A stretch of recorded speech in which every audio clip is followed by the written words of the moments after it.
Il y a 2000 ans, à Jérusalem, la mort et la résurrection du Christ, juste à l'extérieur des remparts, c'est un peu le centre de l'histoire, ça a coupé l'histoire en deux.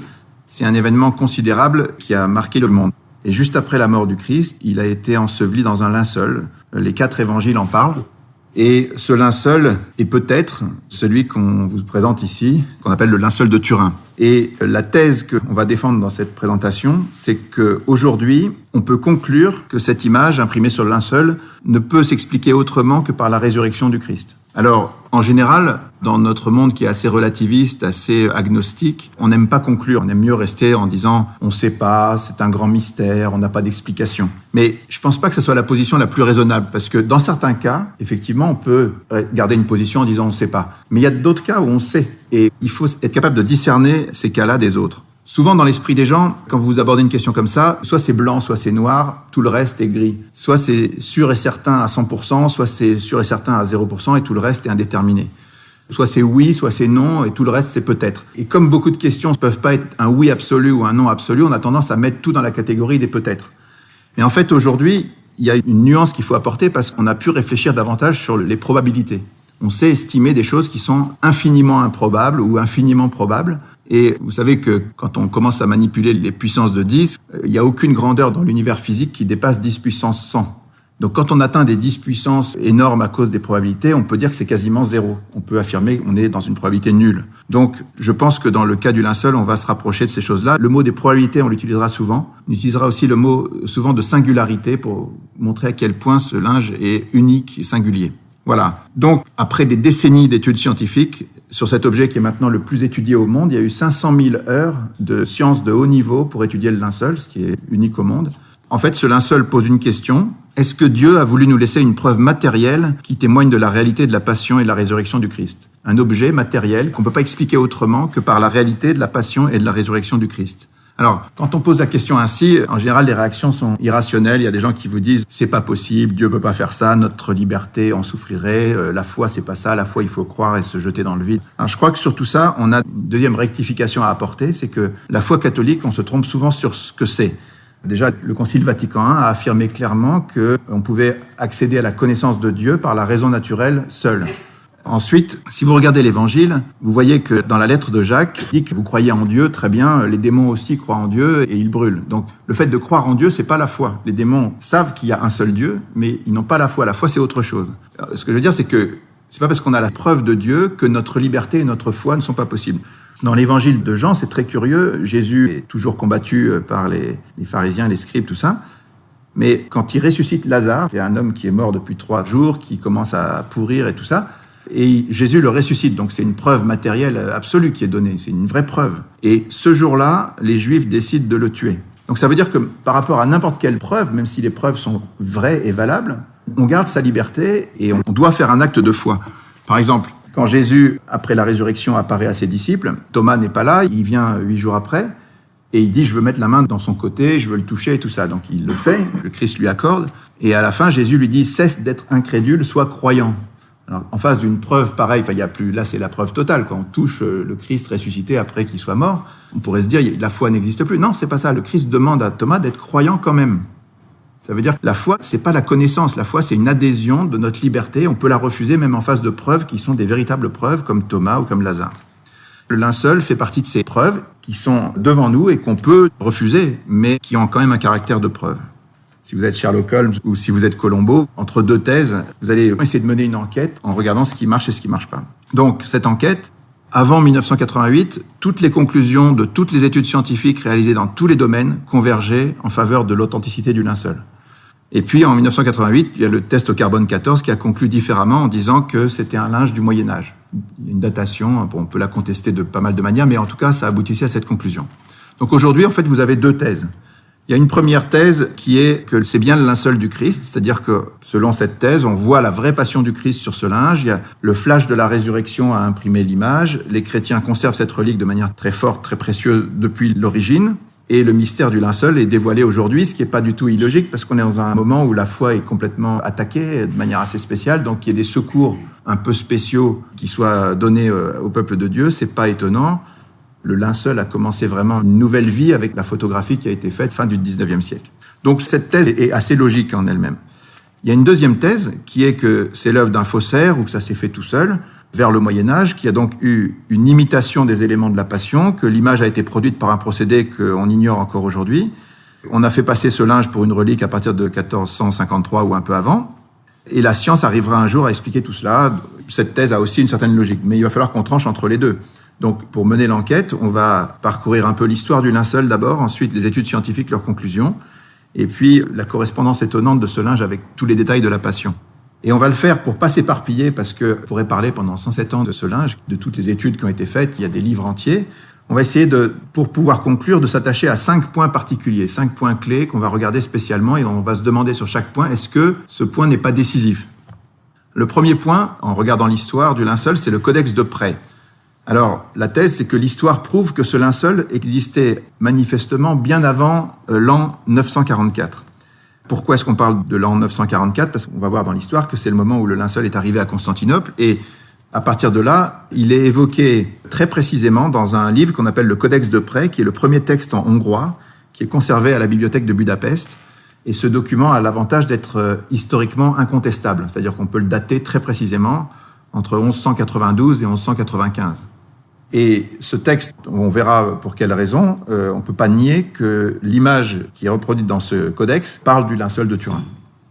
Alors, si on reprend le fil de l'histoire un tout petit peu, Jésus est mort en l'an 30, il a été mis dans un linceul, et vous savez que la Vierge Marie, c'est l'image de l'Église, elle a le cœur qui vibre de la même manière que le cœur de l'Église, et donc, comme l'Église est attachée aux reliques et aux lieux saints, la Vierge l'était aussi, donc les premiers disciples vont recueillir évidemment les précieuses reliques du Christ. On peut lister par exemple la couronne d'épines, la lance, le calice, les clous, l'éponge, le suaire d'Oviedo, éventuellement la tunique d'Argenteuil, vous avez peut-être entendu parler de tout ça, et un jour on retrouvera aussi avec Sainte Hélène la croix du Christ. Tout ça, ce sont les reliques du Christ. Les premiers chrétiens les recueillent, évidemment, mais pendant toute une première période, entre l'an 30 et l'année 544, on va dire, c'est une période de persécution, c'est-à-dire que les chrétiens sont pourchassés dans tous les coins du monde. Et il y a des martyrs, c'est très dur d'être chrétien, et donc, évidemment, les reliques sont cachées.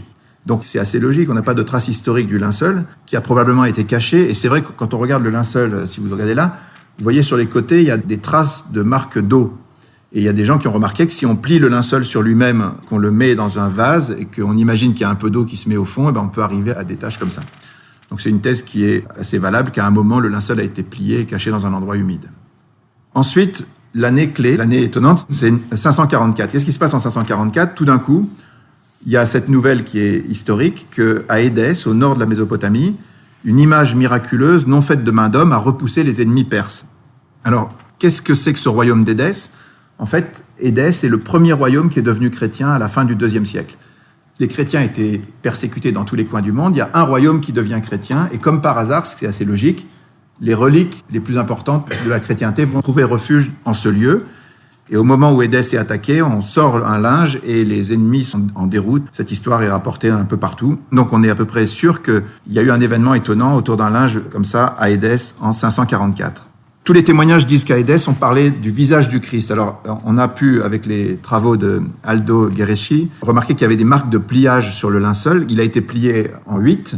On peut imaginer qu'il a été gardé comme ça et qu'on voyait que la partie du visage, et donc on disait que c'était le visage du Christ. Alors, qu'est-ce qui se passe en 544 ?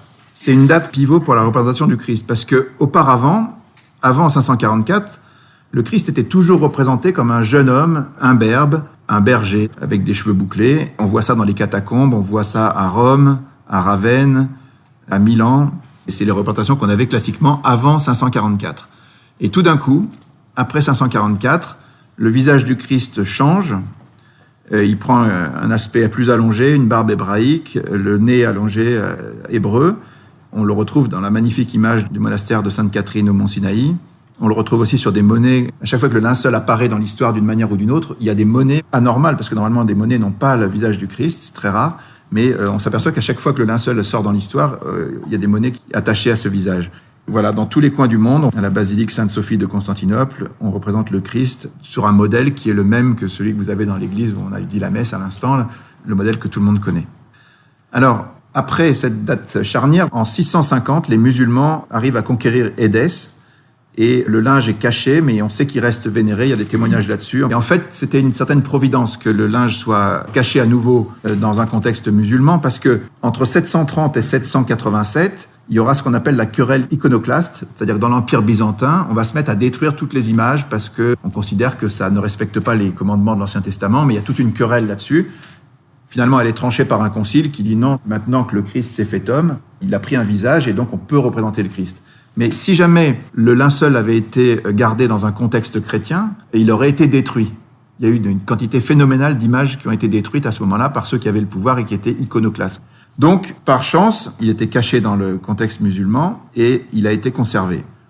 Après ça, l'Empire byzantin, après avoir détruit les icônes, il devient iconolâtre, c'est-à-dire que tout d'un coup, toutes les icônes deviennent extrêmement recherchées et on entend parler de cette icône d'Édesse qui est extraordinaire. Et donc, il y a une expédition spéciale qui est menée par l'Empire byzantin en 943 pour faire une percée dans l'Empire musulman et aller assiéger la ville d'Édesse, tout spécialement. Ça, c'est historique, on le sait de manière certaine. Et finalement, ils s'arrêtent devant la ville d'Édesse et au lieu de faire la guerre et d'attaquer la ville, ils vont négocier pour qu'on leur remette la précieuse relique en échange de 12 000 pièces d'or et de tous les prisonniers qu'ils avaient, c'est-à-dire 200 prisonniers qui sont remis en échange de la relique. Cette relique est ensuite amenée à Constantinople. L'empereur de Byzance la reçoit dans une procession triomphale. On a des dizaines de témoignages là-dessus. Ça se passe le 15 août 944. Il y a un dessin qui est publié 2 siècles après par Jean Skilitzès qui illustre ça. On voit l'empereur embrassant le visage du Christ sur un linge qui a une certaine longueur. Mais est-ce que c'est le linceul de Turin ?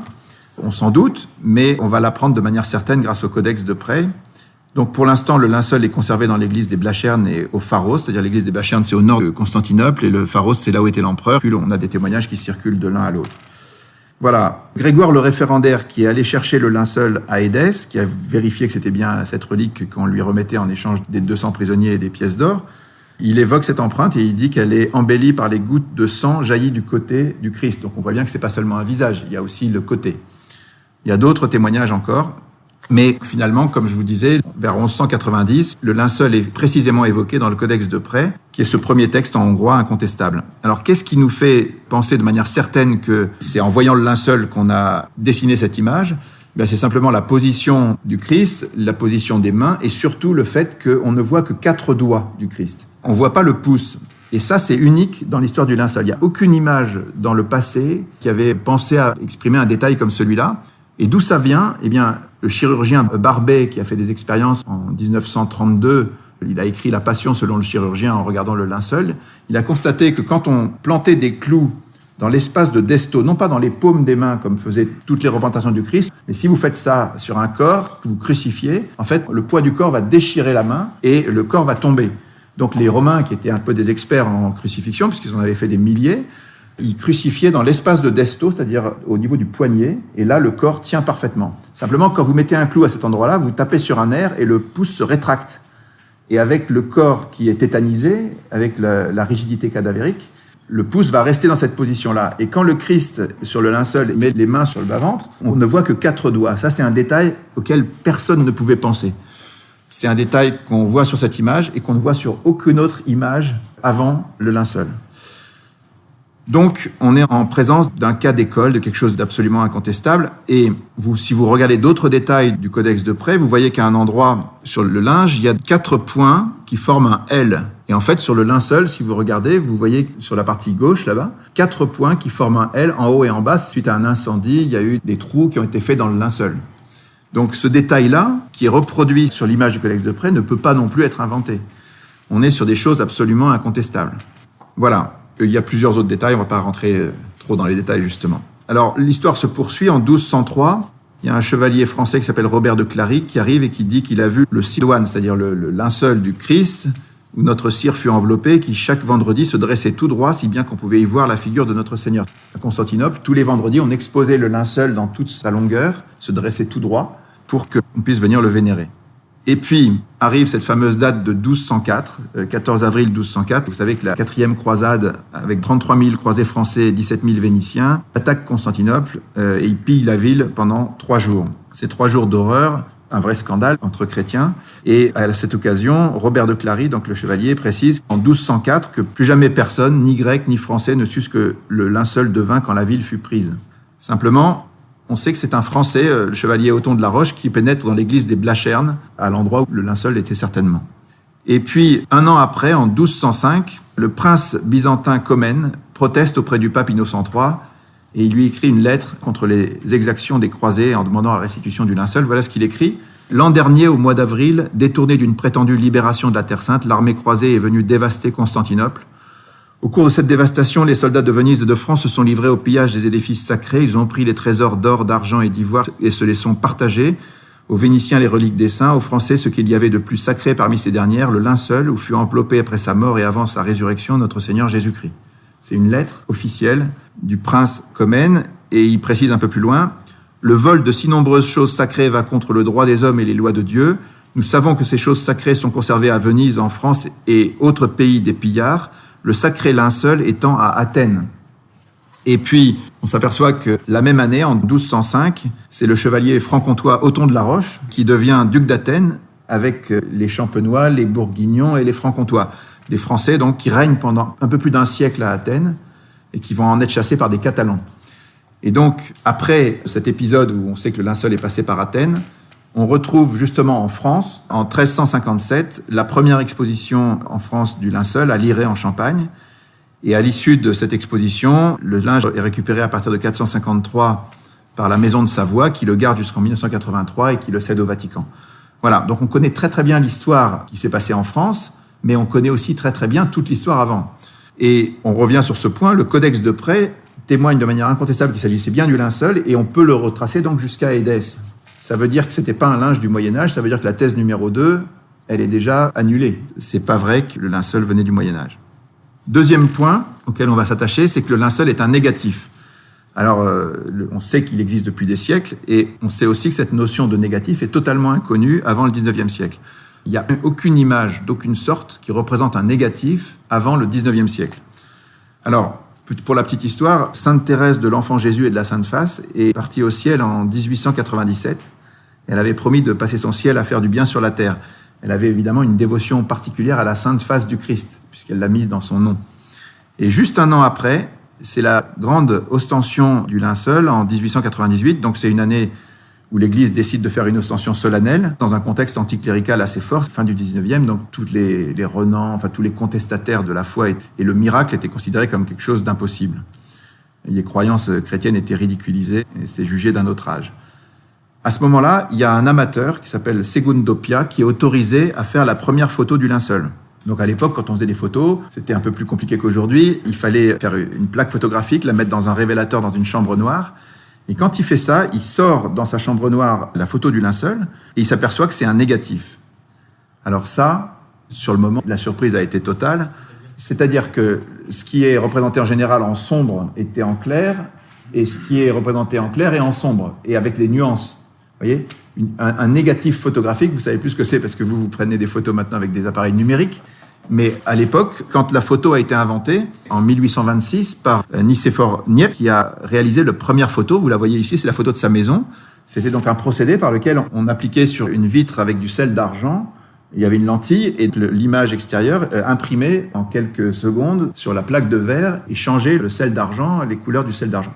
Et on l'a fixée, cette image, et ensuite on l'avait en négatif, c'est-à-dire que ce qui était lumineux était devenu sombre et ce qui était sombre était devenu lumineux.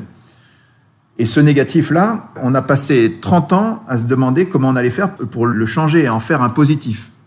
Et c'est finalement dans les années 1860 qu'on a réussi à faire un deuxième transfert qui permettait d'arriver à un positif. Donc vous voyez que c'est pas facile, c'est une notion qui est compliquée, et personne ne l'avait imaginé, personne ne l'avait conçu avant le 19e siècle. Or, le linceul est conservé et connu depuis longtemps, et il avait ce caractère d'image négative. Alors, quand Segundo Pia sort cette image, il montre ce visage qui est quand même très frappant, et ça fait l'effet d'une bombe. C'est-à-dire, pour la première fois, on voit un visage, mais on se dit, mais qu'est-ce que c'est que cette chose ? Est-ce que c'est le visage du Christ ? Et on commence par l'accuser de mensonge. On dit, c'est un menteur, il a trafiqué l'image, c'est pas la vraie. Alors, comme le linceul était à nouveau caché, puisqu'on le protège de manière extrêmement forte, c'est seulement dans les années 1930 qu'une deuxième photo du linceul sera faite, et qu'elle permettra de montrer, avec des huissiers, des experts, lors d'une ostension, démontrera que Pia n'avait pas menti. Mais sur le moment, tout le monde lui tombe dessus et on dit « mais c'est pas possible, c'est pas vrai ». Et il y a à ce moment-là des Français, le professeur Yves Delage, qui est un agnostique anticlérical, et son assistant Paul Vignon, qui veulent démasquer la supercherie et qui se mettent à analyser les photos de Segundo Pia. Et finalement, après analyse, ils sont complètement retournés. Et ils vont faire une synthèse qui va être présentée à l'Académie des sciences en 1902. Et ils vont conclure en disant « Il n'y a aucun doute, ce linge porte l'empreinte extrêmement réaliste d'un homme qui est mort crucifié selon la manière de l'Antiquité romaine. » Ils font tout un développement et ils concluent en disant « À notre connaissance, il n'y a aucun autre condamné romain à la crucifixion qui ait subi en même temps une flagellation, un couronnement d'épines et un coup de lance, toutes choses qu'on retrouve inscrites dans l'image du linceul. » Alors, ce rapport fait scandale, l'Académie des sciences n'accepte pas et le président, qui est Marcelin Berthelot, qui est un anticlérical notoire, refuse d'enregistrer la déposition et ce qui a été dit devant tout le monde. Pour la première fois, on refuse de l'enregistrer pour des raisons idéologiques. Et Delage répond à Berthelot ensuite dans une lettre que Jean d'Artigues cite souvent. Il dit « Si au lieu du Christ, il s'était agi d'un Sargon ou d'un pharaon quelconque, personne n'eût rien trouvé à redire. » Vous savez, en science et dans tous les domaines, il y a les présupposés philosophiques et les a priori qui comptent énormément. Même Einstein, quand on lui a proposé la théorie du Big Bang, il a dit non, c'est pas possible, on va faire autrement, on va mettre une constante pour empêcher que ça soit trop proche de la création biblique. Donc il y a des a priori qui comptent énormément, et là, on ne voulait pas que ce soit le linceul du Christ. Alors, suite à ça, il y aura des tas d'études. La plus importante, ça sera l'étude en 1978 du STURP, donc le Shroud of Turin Research Project, des Américains, 32 scientifiques américains, dont 24 viendront à Turin avec 6 tonnes de matériel et qui feront 300 000 heures d'études sur ce linceul, avec tous les moyens techniques possibles. Ces études, on va les regarder un peu de près, mais restons sur ce premier point. Simplement le fait que ce soit une image en négatif, c'est juste impossible que quelqu'un l'ait conçu avant le 19e siècle. Cette idée de négatif n'existait pas. Il n'y a aucun exemple dans le passé. Au Moyen-Âge, la notion était inconcevable pour l'époque. Deuxième point, c'était inutile, parce que ça donnait un résultat assez médiocre, flou, disgracieux. Et pourquoi créer un négatif illisible alors que l'image aurait pu être faite directement en positif, comme sur tous les faux linceuls connus au Moyen-Âge. Et puis, troisième point, il y a quantité de détails qui sont à peine perceptibles à l'œil nu. Si vous vous rapprochez du linceul, vous voyez presque rien. Des choses qu'on peut appréhender avec des procédés photographiques très puissants, des procédés modernes. Et ces choses-là existent sur le linceul, il n'y avait aucune raison de les créer alors qu'on ne les voyait pas.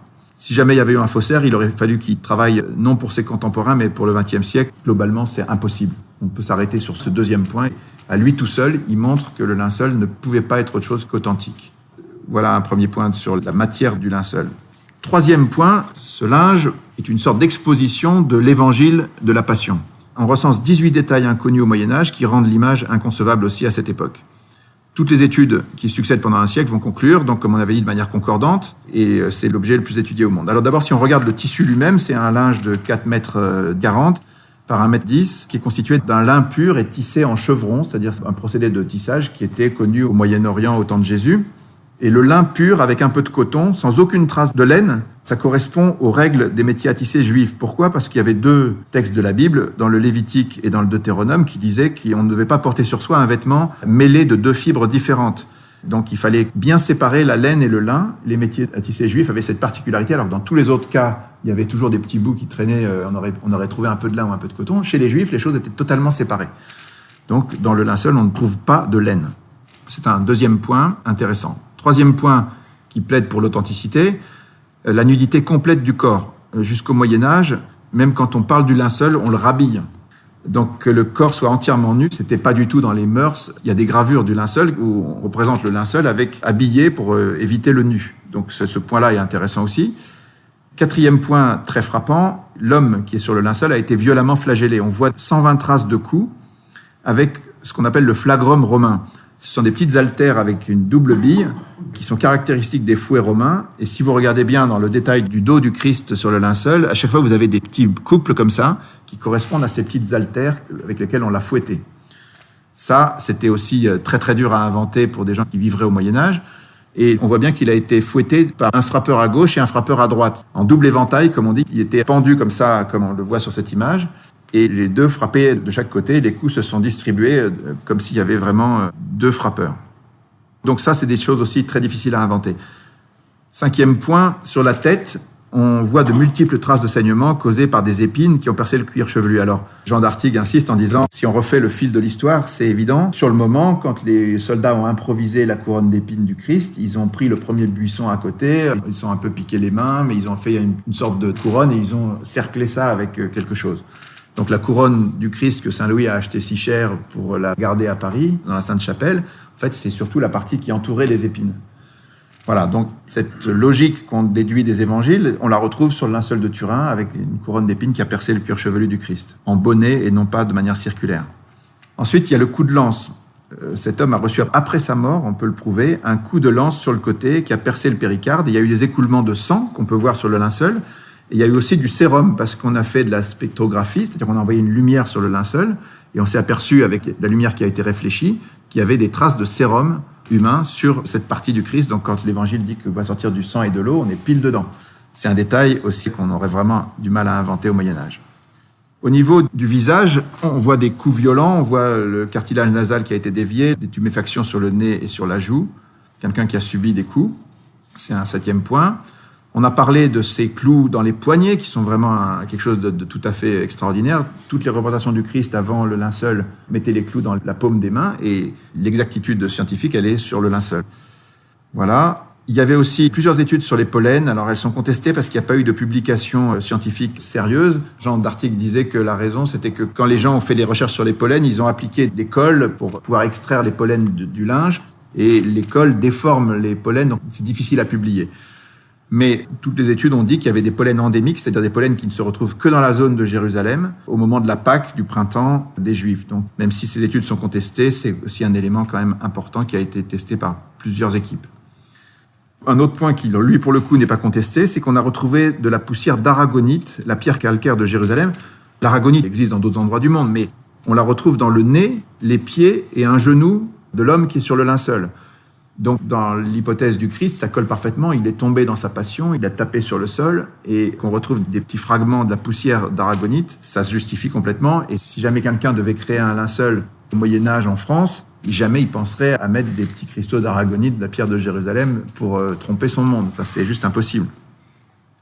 11e point, il y a eu un contact réel d'un corps humain avec du sang, de la sueur, du sérum, mais aucune trace de putréfaction, qui en général vient avant 30 heures. Pas toujours, il y a des corps conservés miraculeux dans l'Église catholique, mais en général, entre 30 et 40 heures, vous avez déjà des traces de putréfaction, il n'y en a aucune sur le linceul.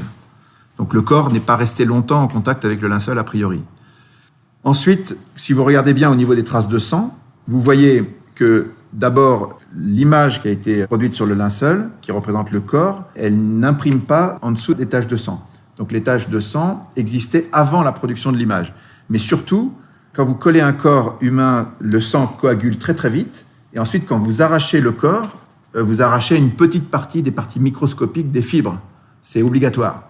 Et bien, dans ce cas particulier, c'est comme si le corps s'était désintégré. Il n'y a aucune trace d'arrachement des fibrilles. Ça, c'est quelque chose qui a convaincu des tas de gens du fait qu'on parle du corps du Christ qui s'est transformé en corps glorieux. Donc c'est très important de pointer qu'il n'y a pas eu de déchirement des fibres lors de l'arrachement du corps. Et puis le sang qu'on trouve sur le linceul, il est d'un groupe très rare, d'un groupe AB, qui est le même sang qu'on retrouve sur le suaire d'Oviedo et sur la tunique d'Argenteuil. Donc tout ça colle parfaitement. Dernier point très frappant, il y a un témoignage qu'il faut voir de Barry Schwartz, qui est un photographe juif qui a participé aux travaux du Sturp en 78. C'est un juif qui a suivi l'étude du linceul avec toute l'équipe et qui était passionné par tout ça. Mais il avait un point qui le gênait un peu, c'était que le sang sur le linceul était rouge. Et il dit, mais c'est pas possible, le sang, au bout de quelques heures, et en quelques années encore plus, il devient noir. Et finalement, un jour, on lui a appris que quand un corps est soumis à un stress intense pendant plusieurs heures, il émet de la bilirubine. La bilirubine qui est générée par le corps va fixer le sang dans le rouge. Et quand il a appris ça, donc si on parle du Christ, il a subi toute l'agonie, il a un stress terrible pendant toute la passion, son corps a été traumatisé et cette sécrétion de bilirubine justifie que le sang devait rester rouge. Donc là aussi, quelque chose de tout à fait frappant. L'homme avec qui j'avais travaillé à Los Alamos m'a rappelé et m'a dit « Barry, que sais-tu du linceul de Turin ?» J'ai ri et j'ai dit « Mais je suis juif !» Et il m'a dit « Moi aussi, il était juif aussi !» Il m'a expliqué qu'à ce moment-là, plusieurs scientifiques avaient pris une photo du linceul. Et il me dit qu'ils étaient tellement étonnés que cette image ait de telles caractéristiques qu'ils allaient rassembler une équipe de scientifiques pour voir s'ils pouvaient obtenir la permission d'aller à Turin et examiner le linceul pour essayer de comprendre comment cette image s'était formée.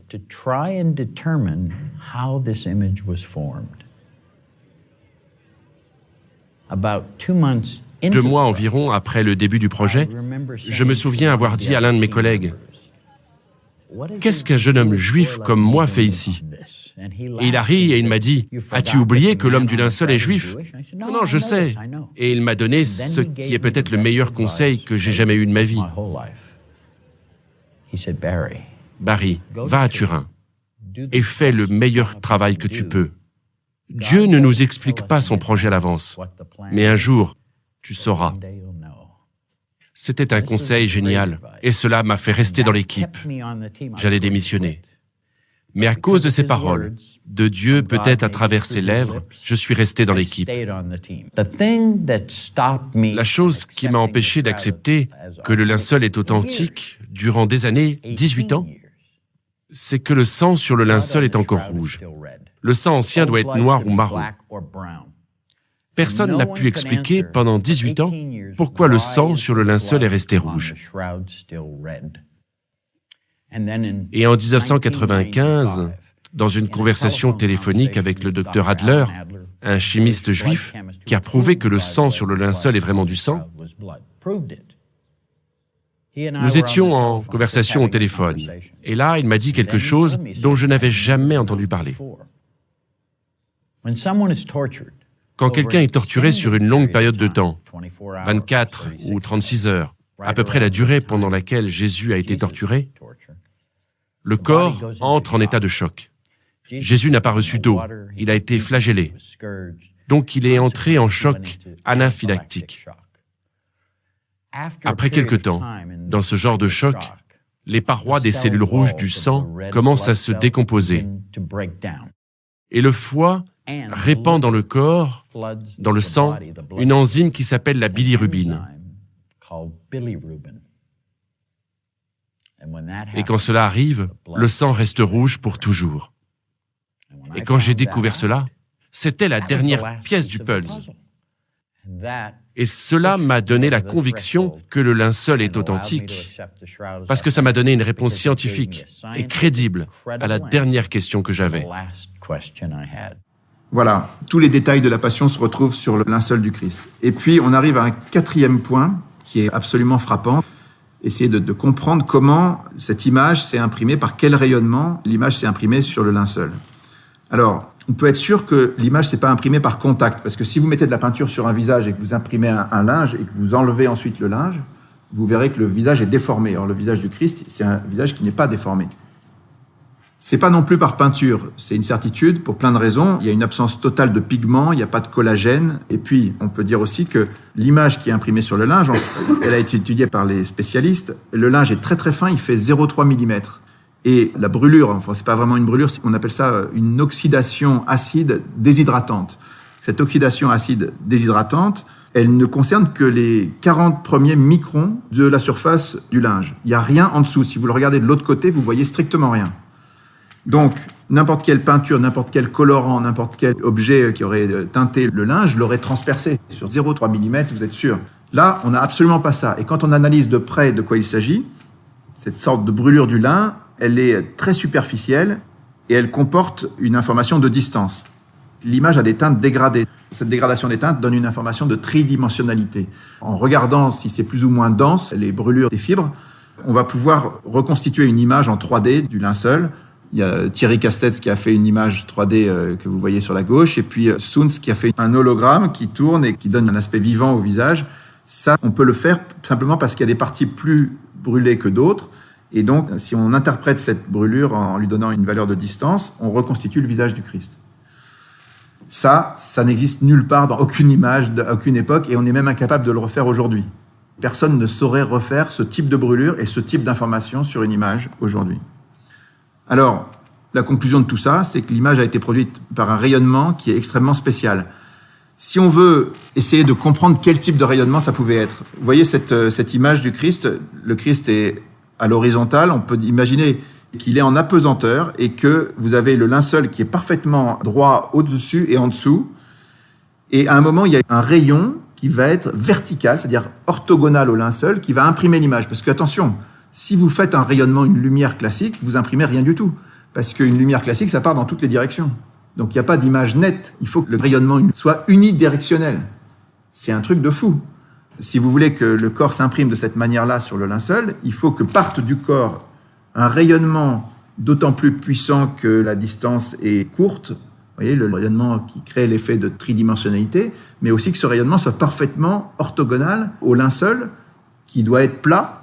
Si le linceul était flottant un peu n'importe comment et que l'image part dans toutes les directions, vous n'auriez rien du tout. Vous auriez de la bouillie. Essayez d'imaginer la chose. On parle d'un rayonnement unidirectionnel, orthogonal au linceul, imprimé sur un tapis volant. Si vous raisonnez 2 minutes, il n'y a pas d'autre manière de concevoir la production de cette image. Franchement...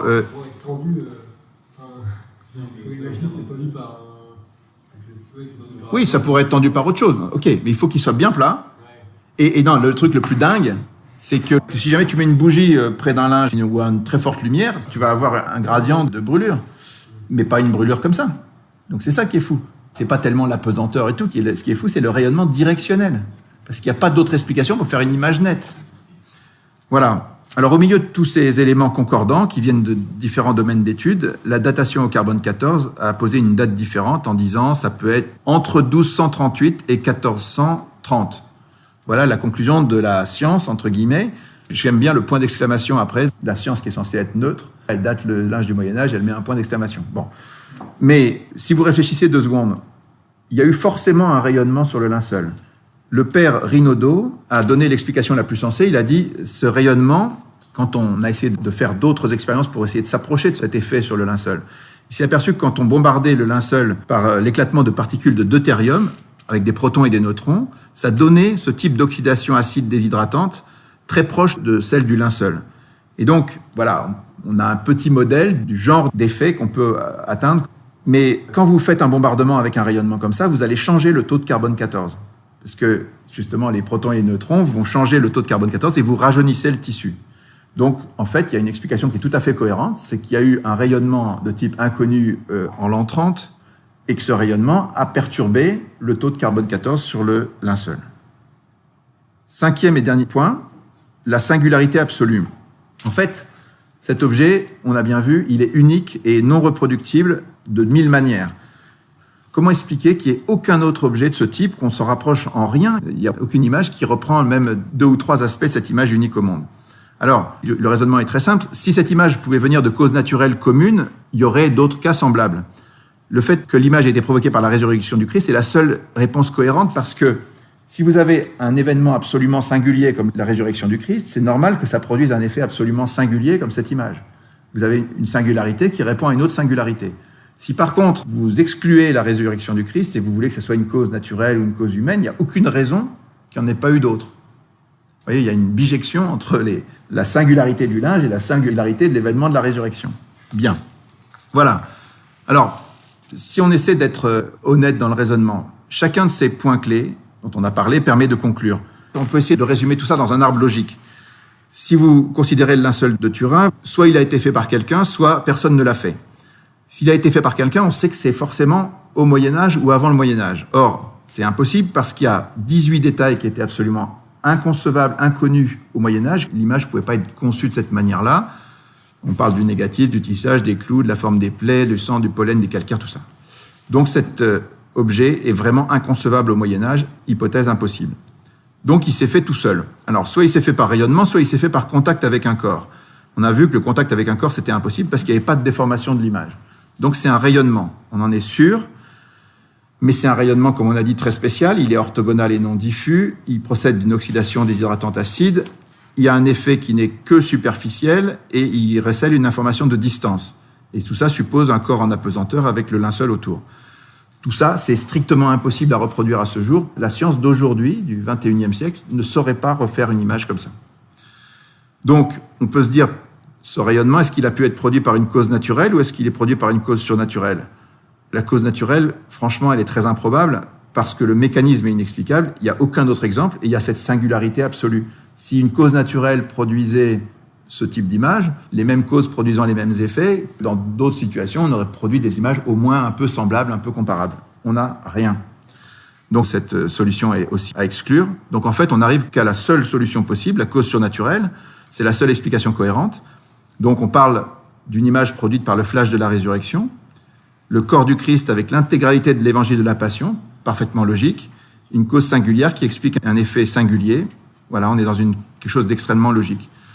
Donc en conclusion, à lui tout seul, ce linceul devrait changer le monde. C'est-à-dire que vous présentez la preuve matérielle. Et en gros, vous pouvez dire que l'athéisme est faux. Et alors l'islam en particulier, parce que l'islam dit que le Christ n'a pas été crucifié. Petite parenthèse sur l'islam, c'est quand même étonnant. L'islam dit que les chrétiens vont aller en enfer parce qu'ils croient que Jésus est ressuscité. Bref, ils associent à Dieu ce qu'il ne faut pas associer. Mais dans la vision de l'islam, c'est Dieu qui a substitué au Christ un sosie. Donc Dieu a trompé les chrétiens, en fait, en quelque sorte, et il va leur reprocher ensuite de croire que c'était vraiment Jésus alors que c'est lui qui l'a choisi. Donc, bref. Donc, dans l'islam, on dit que Jésus n'a pas été crucifié, donc si cela est Jésus crucifié, ça ne marche pas. Donc, la foi chrétienne est vraie, et quand on relit la Passion, on est touché aussi, parce que le Christ nous a aimés au-delà de tout ce qui est imaginable. Donc voilà, si on devait s'en tenir à un raisonnement rationnel, on devrait conclure qu'on doit se convertir, que le Christ est vraiment... Oui. Mais la question, c'est que, en fait, moi, c'est quelque chose que j'ai découvert dans le temps, parce que quand j'étais jeune, comme vous, je pensais que les gens étaient raisonnables, je pensais qu'on était tous raisonnables, et que c'était la raison d'abord, et qu'en fait, derrière ça, on suivait notre raison, on était des êtres raisonnables. Et bien, en fait, plus ça va, plus je pense qu'on n'est pas du tout des êtres raisonnables. C'est que la plupart des raisonnements se font sur le sentiment, les intérêts, et en fait... avouer que Dieu existe, avouer que le Christ est vraiment Dieu incarné, mort, ressuscité, ça gêne beaucoup de gens parce qu'ils ont l'impression qu'ils vont y perdre leur autonomie, leur liberté, ça remet en cause leur vie, donc ils préfèrent renier tout ça. Voilà un peu. Mais soyons rassurés, nous les chrétiens, on peut penser que la raison est avec nous et que le linceul est le vrai linceul du Christ. Voilà ce que je pense. Je vous remercie.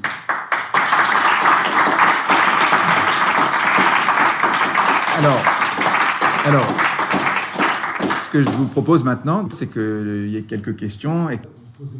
Qu'est-ce qu'on appelle une preuve dans le langage courant ? Qu'est-ce que cherchent Colombo et Sherlock Holmes quand ils font une enquête ? Il y a deux thèses. Il est coupable, il n'est pas coupable. Il était avec le chandelier, il a des traces d'ADN sur le truc et tout. Donc pour moi, c'est des preuves que c'était lui. Une preuve, c'est ce qui invalide une thèse et ce qui rend l'autre valide. Quand vous faites une enquête policière, vous cherchez des preuves et à la fin, il faut bien à la maman poser un diagnostic, poser une conclusion. Vous le faites à partir d'éléments matériels. Et à un moment, vous dites, là, cette thèse, elle est invalide parce que cet élément-là la rend invalidée. Moi, je dis que la thèse du Moyen-Âge, elle est invalide par le codex de prêt, absolument clair.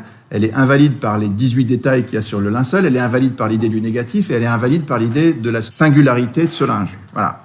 Chacun de ces éléments, à lui tout seul, il suffit à déblayer le terrain. Donc, bon. Et ce que je dis simplement, c'est que les preuves ne sont jamais contraignantes.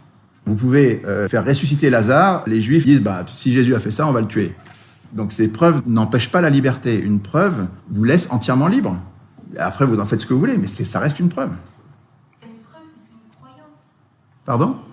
Si on a une preuve de l'existence de quelque chose, c'est pas... Mais attends, c'est bien ce que je dis avec l'exemple de Thomas. Thomas, il met sa main dans le côté du Christ, il dit si je mets pas ma main dans son côté, si je mets pas mon doigt dans son côté, ma main dans ses trous, des plaies, je ne croirai pas. Ok, Jésus se montre. Et Jésus lui dit pas, maintenant, tu n'as plus besoin de croire puisque tu m'as vu.